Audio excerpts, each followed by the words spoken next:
army.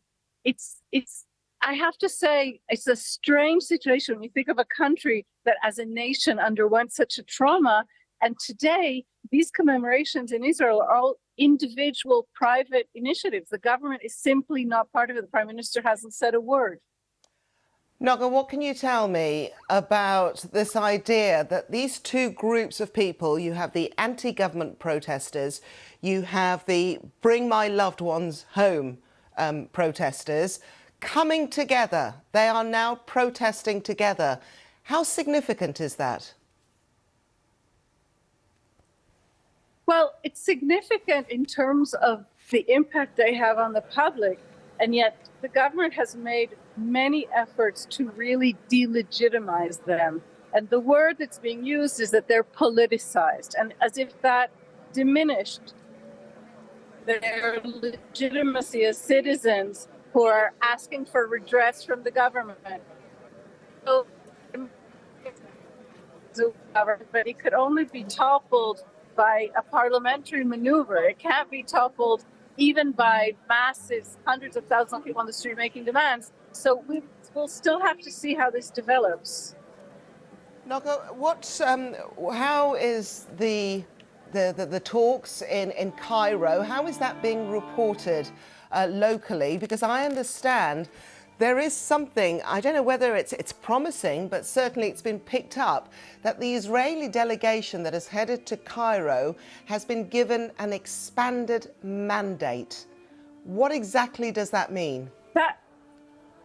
That is a response to President Biden's explicit, overt request for Netanyahu to send a delegation to Cairo with authority to make a deal. And this confirmed these horrible rumors making the rounds in Jerusalem the past weeks, which is that Netanyahu had been slow walking the negotiations by not actually granting his representatives any authority.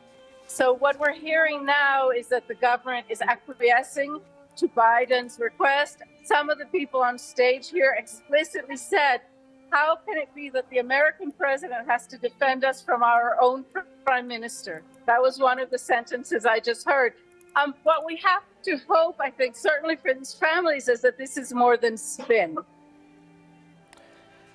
How often, in the early days of this war, it was very obvious that the Israeli government were coordinating and speaking with some of those families who had family members hostage in Gaza.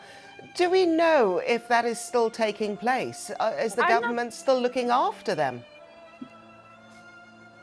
I don't think the government is. What I hear here is that the government isn't. And in fact, you know, even released hostages report that they've never heard a single word from the government. I reported today a family who lost 6 members who were murdered on October 7th have never heard one word from the Israeli government. It's really a very difficult situation to grasp. Naga, yesterday, obviously, there were protests that were held in Tel Aviv. And there were scenes towards the end of that protest, security members, that looked like there was smoke, there was some scuffling, and members of the rally were pulled to one side, made to sit on the floor. In terms of security at the rally where you are, can you just describe what it feels like and their presence? Yeah, I have to say this feels very peaceful. You might see around me a little, there are some police and soldiers, but I haven't felt any sense of violence or that kind of tension. Tel Aviv last night was really an astonishingly violent event, and it was a different sort of rally. This rally really is kind of to commemorate 6 months, and yesterday's rally was explicitly a rally demanding that the Prime Minister resign.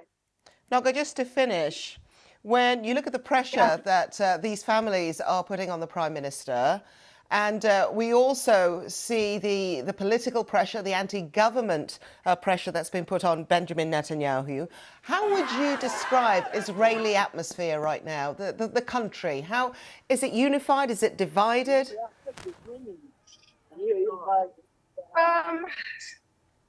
It's kind of still shell-shocked, I would say.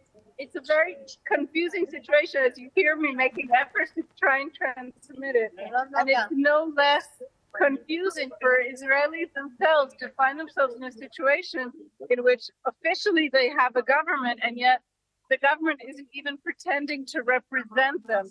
Netanyahu's popularity right now is very low, under 20%, but Israelis are still unified in the sense that they want to get the hostages back and that they would like for Hamas, the terror group, not to pose a threat anymore.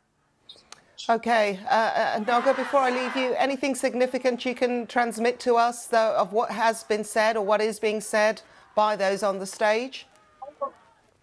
Well, the stage, as you say, the event has just wrapped up now with the national anthem.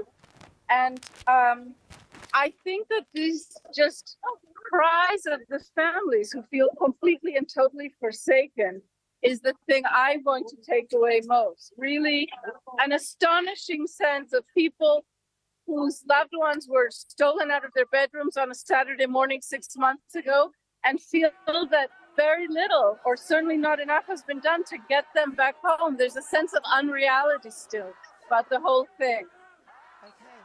Noga Tanopolsky, thank you very much for your time and just taking us around that rally in Jerusalem. Thank you.